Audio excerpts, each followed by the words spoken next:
Bonjour les makers, c'est toujours moi, Fred, de la chaîne C'est moi qui. Je suis ravi de vous retrouver. Je vous invite aujourd'hui à aborder la deuxième et dernière partie sur le sujet du choix de couleurs pour votre logo. Je vous explique tout ce dont vous avez besoin de savoir pour choisir efficacement les couleurs adaptées à votre activité. La symbolique, l'impact psychologique sur vos prospects et futurs clients. Allez, on y va et c'est maintenant. Let's go!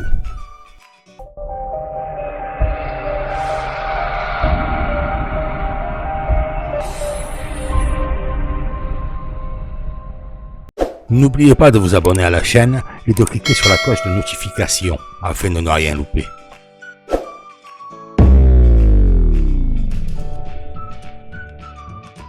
Que signifie la couleur orange? L'orange est une couleur dynamique et pétillante mélangeant les qualités du jaune et du rouge. Découvrez comment l'interpréter et l'utiliser efficacement. Alors l'orange est le petit outsider des tonalités utilisées pour les logos et pourtant il a beaucoup de qualités. Quel est l'impact de l'orange sur le cerveau? Instinctivement, nous associons l'orange à un univers vivant, pétillant, voire bondissant. Cette couleur symbolise la bonne humeur, l'optimisme, la générosité, la fête, la créativité par exemple et la joie. Par association avec la teinte des flammes, la couleur orange est traduite par le cerveau comme une lumière en mouvement. Mieux encore, des études ont démontré que cette teinte augmentait l'apport d'oxygène dans le cerveau, ce qui le stimule et provoque une action énergétique. Sur la gamme chromatique, c'est une couleur chaude, un parfait mélange du rouge de la passion et du jaune de la joie. Comment l'orange influence les consommateurs? La couleur orange crée une impulsion dans le cerveau, une impulsion que tout expert du marketing doit s'empresser d'utiliser. Le message primaire qui est transmis est celui d'une urgence agréable. Il a été démontré qu'un bouton d'appel à l'action serait ainsi plus efficace que son équivalent en rouge. Vous voulez que les gens cliquent et achètent? Optez pour l'orange. Et ce choix sera d'autant plus pertinent si votre propre logo est associé à vos boutons d'achat. Quel message transmet un logo orange? Un logo orange laissera une image bien précise dans l'esprit des consommateurs. Celle d'une société dynamique, moderne, jeune, en mouvement. L'orange, c'est l'action et révèle aussi une image inoubliable visuellement. La société orange, par exemple. Alors, quel type de produit peut être représenté par un logo orange? L'orange correspond à des achats impulsifs, que ce soit de la vente à emporter, des snacks situés en caisse, des achats qui ne nécessitent pas une longue réflexion car l'orange c'est la réactivité quasi immédiate. Mais elle est aussi utilisée dans l'univers axé sur la jeunesse. Comment bien utiliser l'orange dans votre logo? L'orange peut être utilisé seul, en monochrome donc, avec le bleu Firefox par exemple ou Fanta. Cette dualité permet d'apporter un peu de sérieux et de référence au logo sans rien perdre de son aspect dynamique. Le duo gagnant semble quand même être l'orange et le blanc. Le blanc étant neutre, mettre un fond orange avec un dessin ou un texte blanc apaise le regard, sans enlever les qualités intrinsèques de l'orange, qui est une couleur puissante. Si vous choisissez l'orange pour marquer les esprits, sachez aussi que cette couleur n'est pas non plus très populaire. Par contre, elle est très impactante.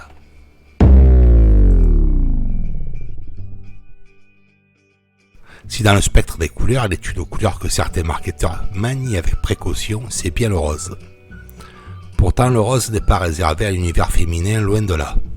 Il semblerait qu'il y ait seulement 100 ans, la tendance était de considérer le rose comme une couleur décidée et puissante, donc masculine, et le bleu plus délicat pour les filles.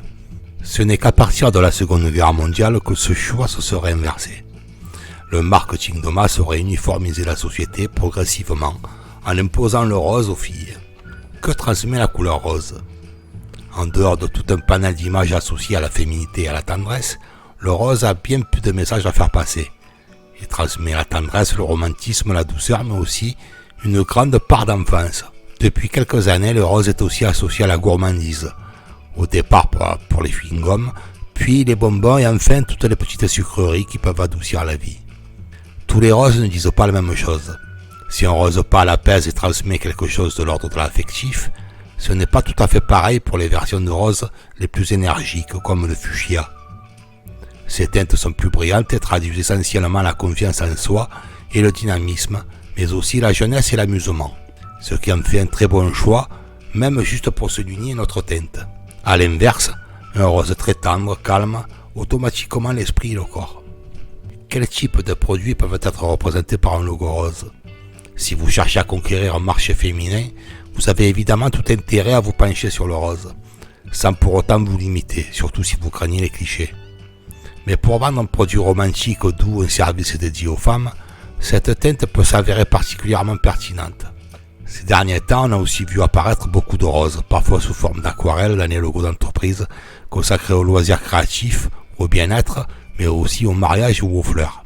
Pour vendre des services destinés aux nourrissons, cette option sera également étudiée.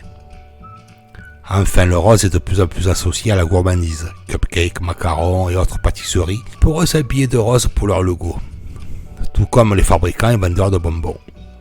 Le ruban rose étant associé à la sensibilisation au cancer du sein, le domaine de la santé peut également se pencher sur cette teinte. Conclusion, en étudiant le rose, vous vous rendrez compte qu'il a beaucoup plus de pouvoir et d'impact que ce qu'il laisse paraître, si vous le résumez en cliché.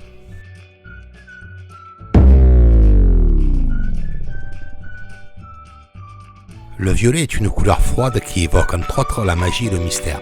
Curieusement, le plaît principalement la gente féminine et recèle bien d'autres secrets. Qui aime le violet? Si l'on se fie à de nombreuses études sur les goûts et les couleurs, la réponse serait majoritairement les femmes.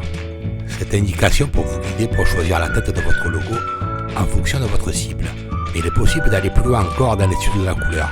Créativité, pouvoir, voici quelques-uns des thèmes du jour. Alors qu'évoque la couleur violet? Historiquement, le violet était associé au pouvoir car c'était une teinte qui n'était pas facile à produire du fait du coût des matières premières. Le violet est donc resté longtemps associé à l'idée de royauté. Maintenant, c'est la magie et ses mystères qui y sont liés, du moins pour les occurrences les plus foncées du violet. Alors le violet est une couleur féminine? Le violet serait donc une couleur principalement appréciée par la gente féminine. Certains n'hésitent pas à dire qu'il serait la version adulte du rose adorée par les petites filles. Tellement adulte même que ce goût pour le violet augmenterait avec l'âge. Mêler du rose et du violet accentue le sentiment de féminité, de séduction, d'érotisme, qui pourrait donc intéresser également les hommes. Que transmet le violet aujourd'hui? Le violet est aussi une teinte qui exprime la créativité. C'est son côté magique qui veut cela. Ajoutez-y un soupçon de luxe lié à la royauté, et vous avez là tous les ingrédients pour un logo qui implique tous ces éléments. Si vous vendez quelque chose d'un peu différent pour des gens qui veulent avoir une bonne image d'eux-mêmes, vous êtes sur la bonne voie en vous intéressant à cette couleur. Pourquoi le violet dans votre logo? Il y a encore très peu de temps, le violet était loin derrière toutes les autres teintes utilisées pour les logos. S'il a gagné en popularité depuis quelques années, il reste encore sous-exploité, ce qui peut vous aider à vous démarquer au moment de lancer votre marque. D'autant qu'il va être davantage mis en évidence cette année alors que l'ultraviolet est la couleur Pantone de 2018. Dans les marques qu'il a adoptées, vous noterez de la gourmandise, avec le chocolat Milka par exemple, des salles de sport réservées aux femmes, notamment Curve, ou des médias comme W9. Les thématiques qui peuvent être abordées avec le violet sont donc très larges. Il vous suffit de déterminer si les messages transmis par le violet correspondent à ceux que vous voulez transmettre, comme pour n'importe quel choix de logo d'ailleurs. Pensez également que vous pouvez associer le violet à une autre teinte, pour des messages plus subtils. On l'a déjà vu que le rose accentue sa féminité. Le jaune, quant à lui confère une touche d'exotisme, mais aussi d'autorité et de confiance, sans oublier que cette combinaison améliore la visibilité du logo. Le violet pourrait vous être utile. Pensez à le tester dans les variations de votre logo. Vous pourriez être surpris, voire tenté. Et vos futurs clients aussi. Le marron ou brun est une couleur particulière, symbole de la terre, mais aussi synonyme de gourmandise. Pensez au chocolat. Dont la signification n'est pas facile à percer. Que signifie la couleur marron? Difficile d'utiliser le marron ou le brun. Pourtant, cette teinte pourrait vous être bien utile. À savoir que le brun est l'une des couleurs les moins aimées par les enfants. Ses aspects négatifs sont associés à des thématiques de paresse, de saleté, voire de vulgarité. Malgré tout, il lui reste des points très positifs, puisqu'il symbolise la nature, la solidité, la robustesse et la fiabilité. Du coup, le marron, brun, donne un ton rassurant. Quels thèmes seront associés à la couleur brune? Le brun est aussi associé à la couleur du chocolat. Il donne un sentiment de douceur, de gourmandise. Il en va de même pour le café, la terre, les arbres, les peaux bronzées. Dans sa symbolique, cette couleur appelle à des teintes automnales, alliées avec une idée de confort, de chaleur, d'authenticité. Quels sont les types de produits représentés par un logo brun? Évidemment, la nature, la gastronomie, le monde animal, les sports de plein air, les loisirs familiaux, genre randonnée, balade, mais aussi l'artisanat tournant autour du bois et des produits de la nature. Le rendu sérieux par cette couleur est particulièrement adapté aux entreprises souhaitant mettre leur fiabilité, leur solidité en avant. Le marron est une couleur qui peut vite sembler fade, surtout en aplat de couleurs. Vous aurez donc intérêt à l'utiliser en association avec d'autres teintes. Il sera souligné par du jaune, du doré, du blanc, mais aussi des violets ou roses clairs, pour un peu plus de douceur et de féminité. Conservez-le comme logo, comme toile de fond pour mettre en valeur vos montages photos, ce qui vous permet d'utiliser votre brun particulier de différentes manières. En règle générale, quel que soit votre choix de couleur principale pour votre logo, il faut l'utiliser essentiellement pour le message que vous voulez faire passer ou pour vous adresser à une cible bien particulière. Dans le cas du brun, ce pourrait être des amateurs de choses naturelles, simples, qui recherchent la solidité et la confiance. Si vous voulez cibler des adolescentes qui s'intéressent aux choses mignonnes ou des enfants qui passent leur temps sur les jeux vidéo, le marron n'est peut-être pas la piste que vous devez explorer. Connaissez votre produit, vos valeurs, mais aussi vos clients. C'est ainsi que vous sélectionnerez votre logo idéal.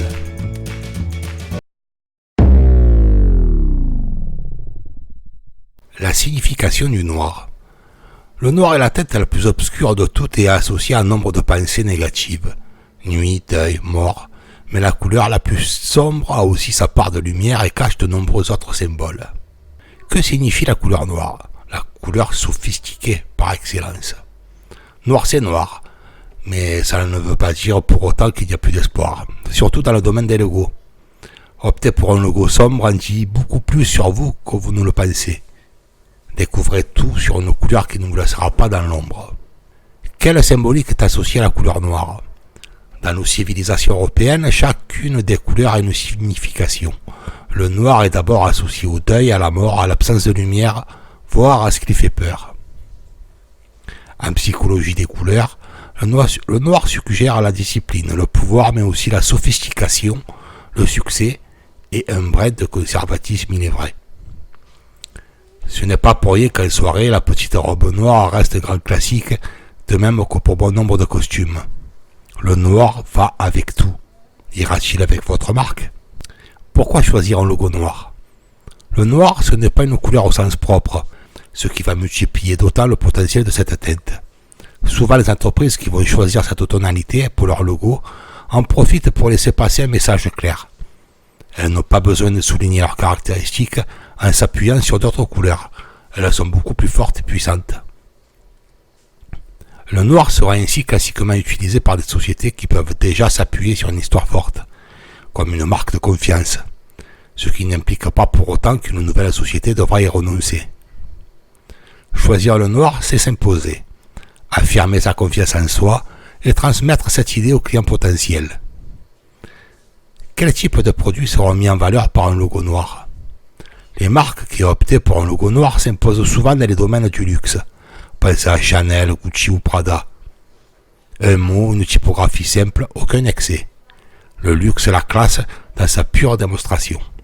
Mais des entreprises, des médias, d'information ou axés sur la technologie peuvent aussi s'afficher en noir pour mieux montrer leur sérieux et leur efficacité. Plus sobrement, le noir s'est souvent vu pour des marques sportives, toujours dans cet esprit de discipline et de confiance.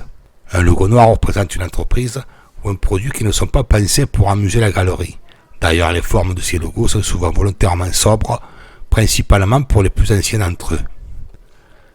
Comment associer le noir avec une autre couleur? La teinte la plus couramment utilisée avec le noir est bien évidemment le blanc, juste par logique parce qu'il permet des jeux de découpe.